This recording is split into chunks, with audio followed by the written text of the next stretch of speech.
कक्षा 8 कार्य पत्रक 69 गद्यांश या पद्यांश को पढ़कर समझ के साथ उत्तर दे पाएंगे। तो पहले देखो चिड़िया शीर्षक दे रखा है, ये चित्र दिख रहा है आपको। अब यहाँ से पढ़ो। ची ची ची ची गाती चिड़िया इस डाली से उस डाली पर बैठा करती उड़ उड़ कर, सबको खूब सुहाती चिड़िया आंगन आंगन चुगती दाने, नल पर आती बैठ नहाने, पंख भिगो सुख पाती चिड़िया बाता ऐसे न बंद कर रहना। चिड़िया को क्या नहीं अच्छा लगता? बंधन।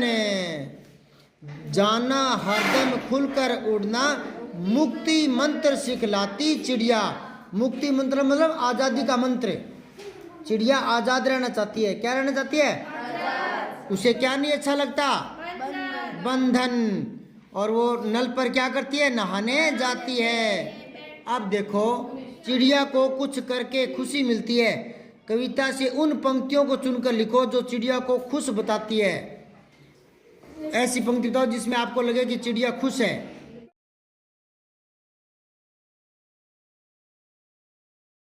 ये 2 पंक्तियां लिख देना, ठीक है। चिड़िया से हमें क्या सीखना चाहिए? मस्ती और आनंद का जीवन। मस्ती भरा आनंद का जीवन, है ना। स्वतंत्र जीवन, स्वतंत्रता का पाठ, स्वतंत्रता का सबक क्या मिलता है?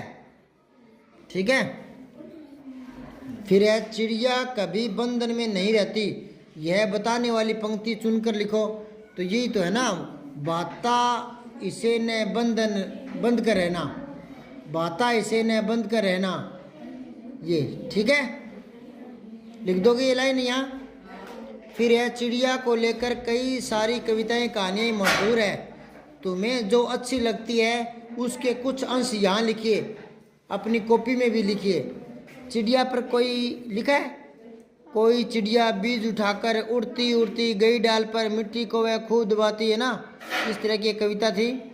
और कोई कविता, एक वो पहला पाठ था ना आपके, हम पंछी उन्मुक्त गगन के, उसके भी आप 1-2 लाइन यहाँ लिख सकते हैं। अब है कार्य पत्रक 70 शिक्षा का वास्तविक अर्थ और प्रयोजन व्यक्ति को व्यवहारिक बनाता है। प्रयोजन होता है कारण हेतु, न कि शिक्षित होने के नाम पर अहम और गर्व का हाथी उसके मन मस्तिष्क पर बांध देना। इसमें ये बात बताई गई है कि शिक्षा है ना, वो आदमी में घमंड नहीं भरती, विनम्रता भरती है। शिक्षा क्या करती है? आदमी में घमंड भरती है या विनम्र बनाती है? विद्या ददाति विनयम, पढ़ी है ना वो लाइन यहाँ लिखी हुई थी एक पुरानी दीवार पर, कि विद्या जो है वो विनम्रता देती है। हमारे देश में स्वतंत्रता प्राप्ति से जो शिक्षा नीति और पद्धति चली आ रही है वह लगभग 100 साल पुरानी है। उसने एक उत्पादक का काम ही अधिक किया है। इस बात का ध्यान एकदम नहीं रखा गया कि इस देश की अपनी आवश्यकताएं हैं और क्या सीमाएं हैं। इसके निवासियों को किस प्रकार की व्यावहारिक शिक्षा की आवश्यकता है, इस पर ध्यान नहीं दिया गया। एक बंदी बंधाई परिपाटी में शिक्षा प्रणाली चलती आई, बस सुशिक्षितों को की नहीं, साक्षरों की बड़ी पंक्ति इस देश में खड़ी कर दी इस शिक्षा नीति ने, पुरानी पद्धति ने। जो किसी दफ्तर में क्लर्क या बाबू बनने का सपना दिखा सकती है, अपने आप आत्मनिर्भर होने का कोई सपना दिखाने वाली शिक्षा पद्धति है नहीं, ये बताया गया इस पद में। अब देखो कह रहे शीर्षक लिखो, इसका क्या हो सकता है? लिख दो वास्तविक शिक्षा।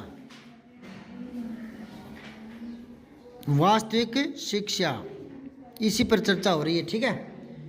फिर इसका सार लिखना है। तो सार मतलब है ये जो 1 2 3 4 5 6 7 पंक्ति है ना, तो इसका 2-2.5 पंक्तियों में, 2-3 पंक्तियों में। तो क्या लिखोगे? मोटी मोटी बातें देखो, दोबारा से पढ़ो इसको। सार लिखने के लिए पद को 2 या 3 बार पढ़ना होता है, फिर मेन बातें लिखनी होती है। तो एक बार इसका सार और देखो, पहले पूरा पढ़ो इसको। शिक्षा का वास्तविक अर्थ और प्रयोजन व्यक्ति को व्यवहारिक बनाता है, ठीक है, न कि शिक्षित होने के नाम पर अहंकार या गर्व का हाथी उसके मस्तिष्क पर बांध देना। तो इससे आप एक लाइन बना लो क्या बनेगी? ये वाक्य थोड़ा लंबा है, इसको शॉर्ट कर देते हैं। क्या बनाओगे? यहाँ लिखो नीचे, शिक्षा अहंकार की बजाय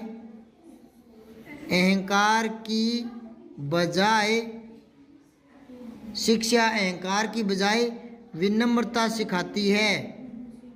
विनम्रता सिखाती है। ये दोनों बातें एक छोटी सी लाइन में आ गई। ठीक है, अब और पढ़ो एक बार। हमारे देश में स्वतंत्रता प्राप्ति से जो शिक्षा नीति पद्धति चली आ रही है वह 100 साल पुरानी है। उसने एक उत्पादक का काम किया है। हाँ लिखो, पुरानी शिक्षा पद्धति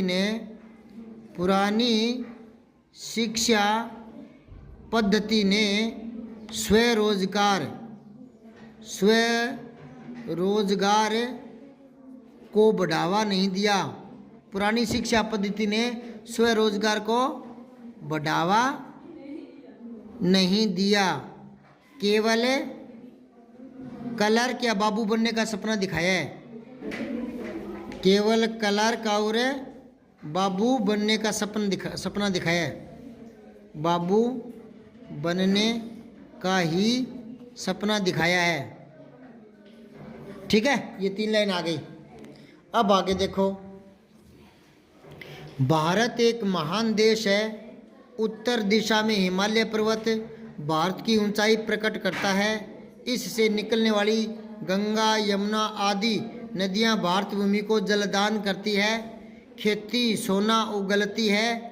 वन, उपवन और उद्यान फूल फल लताओं से लहरा जाते हैं। हिमालय की घाटियों में जड़ी बूटी होती है जो हमारे रोग दूर करने के काम आती है।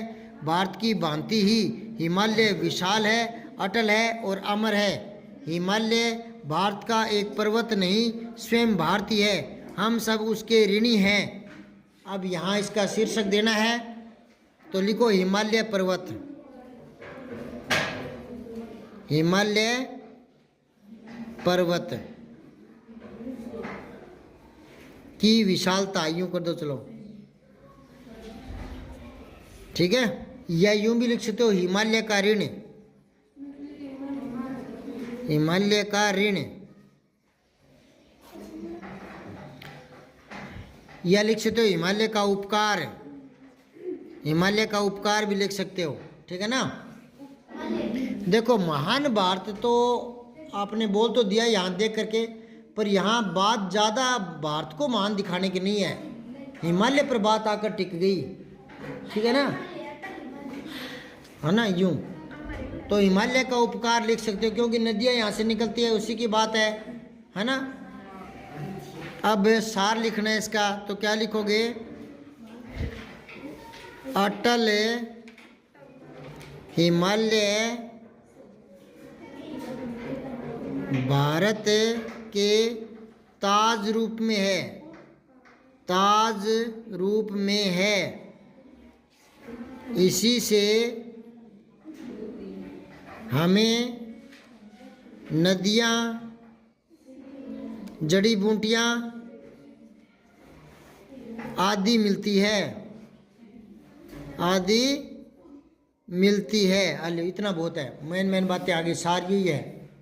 अब आओ आकलन 12। जमीन की खुदाई करके उसमें से निकलने वाली चीजों का अध्ययन क्या कहलाता है? पुरातत्व शास्त्र। फिर है, पंछियों को सबसे ज्यादा प्रिय है अपनी आज़ादी। ये पंछियों को देना, अच्छी लगा देना। ठीक है, मिस प्रिंट है, छोटी की मात्रा लगा देना। ठीक है ना, पंछियों कर दिया गया। फिर है, रचना के आधार पर वाक्य के भेद होते हैं 3। कौन कौन से? सरल, संयुक्त, मिश्रित। फिर है, हम पंछी उन्मुक्त गगन के कविता के लेखक कौन है? सुमन। निम्नलिखित मुहावरों का अर्थ बताते हुए वाक्य में प्रयोग भी करना है। ईद का चांद होना, बहुत दिनों बाद दिखाई देना। बहुत दिनों बाद दिखाई देना, ये तो अर्थ हो गया। अब वाक्य में प्रयोग करना। कई बच्चे क्या करते हैं, जो ये अर्थ है ना, इसी को लिख देते हैं कि मोहन तो कई दिनों बाद दिखाई दिया है। तो ये तो अर्थ का वाक्य प्रयोग हो गया। इसका वाक्य प्रयोग करना है। तो आप क्या लिखोगे? मोहन तो ईद का चांद हो गया है। ईद का चांद हो गया है। ठीक है। फिर है चिकना घड़ा होना, बेशर्म होना। बेशर्म होना, जिस पर किसी बात का असर नहीं हो। क्या? जिस पर किसी बात का, हाँ ब्रैकेट में लिख लो भले, जिस पर किसी बात का असर नहीं होना। आपने कभी देखा होगा अगर मटके पर चिकनाहट है तो पानी नहीं ठहरता ना, बूंद भी नहीं ठहरती ना, नीचे आ जाती ना लुढ़क कर। तो जो व्यक्ति बार बार कहने पर भी कहना नहीं मानता तो हम कहते हैं कि वह तो चिकना घड़ा हो गया। तो लिख लो, क्या लिखोगे? मोहन तो चिकना घड़ा है। मोहन तो चिकना घड़ा है। ठीक है। अब आओ निम्नलिखित शब्दों को शुद्ध रूप में लिखो। इन शब्दों का शुद्ध रूप लिखना है। तो ये देखो गौर से, ये रूप नहीं है, रूप है, रूप। तो यहाँ बड़ा रू आएगा और बड़ा रू आता है तो इस पर है बल लगता है, मतलब टाइम लगता है, तो इसको बोलेंगे रूप। क्या बोलेंगे? रूप। मैं दो वाक्य बोल रहा हूँ, कौन सा सही है बता देना। तुम्हारा रूप सुंदर है, तुम्हारा रूप सुंदर है। फिर है चांद, ये गलत है। क्या आएगा? ये तो अनुस्वार है, यहाँ आएगा अनुनासिक। फिर है मूल्य, मुंह बड़ा आएगा, मूल्य में मुंह। और पौधा नहीं होता, पौ होता है, पे पई पो पौ, पौधा। समझ में आई क्या? फिर है निम्नलिखित शब्दों से उपसर्ग अलग करना है। तो देश तो मूल शब्द है, वी अलग कर दो। ठीक है ना। निर्बल में निर, नी रह के हलंत लगाओ। आधा रह हमेशा ऊपर जाता है, मैंने बताया था। तो जो ऊपर रहे वो आधा है, आधे के हलंत लगता है। फिर है उप, अगले में उपसर्ग क्या है? उप, और अगले में ए। ठीक है। अब आओ 8वां प्रश्न। आप अपने पिताजी को पत्र लिख रहे हैं, लिखते समय समापन समुद्र में क्या लिखोगे? उसको बोलते हैं स्व निर्देश बोलते हैं। समापन में क्या बोलते हैं? स्व निर्देश। स्व निर्देश में आप क्या लिखोगे? आप लिखोगे आपका आज्ञाकारी पुत्र है। क्या लिखोगे? आपका आज्ञाकारी पुत्र, ये लास्ट में लिखेंगे जब पूरा पत्र खत्म हो जाएगा ना तब। और पहले क्या लिखेंगे? पूज्य पिताजी। शुरुआत कैसे करेंगे? पूज्य पिताजी चरण स्पर्श प्रणाम। अब 9वां देखो, आपने कई स्थानों पर बच्चों को काम करते देखा होगा। क्या बच्चों को रोजगार चलाने हेतु कार्य करना चाहिए? अपने तर्कपूर्ण विचार लिखो। तो आप लिखो नहीं, पहले नहीं लगाओ और कोमा लगा दो, उसका जवाब दे दिया आधा। अब समझाना है, तर्क देना है। तो क्या लिखोगे? बच्चों को अपना जीवन संवारने के लिए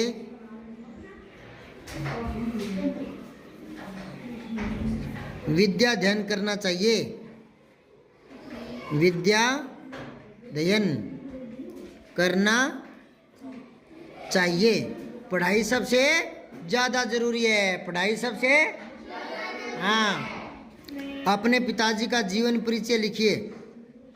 आप है ना अपने पिताजी के बारे में जितना जानते हैं, आपके पिताजी कितनी उम्र के हैं और कितने पढ़े हैं, कहाँ पढ़ाई शुरू की, है ना, और खेती में करते हैं तो खेती में क्या क्या उपजाते हैं, है ना, और आपके साथ घर में उनका व्यवहार कैसा रहता है। ठीक है, ये लिखना है। लिख लाओगे अपने अपने पिताजी के बारे में? अब आओ आगे गतिविधि 6।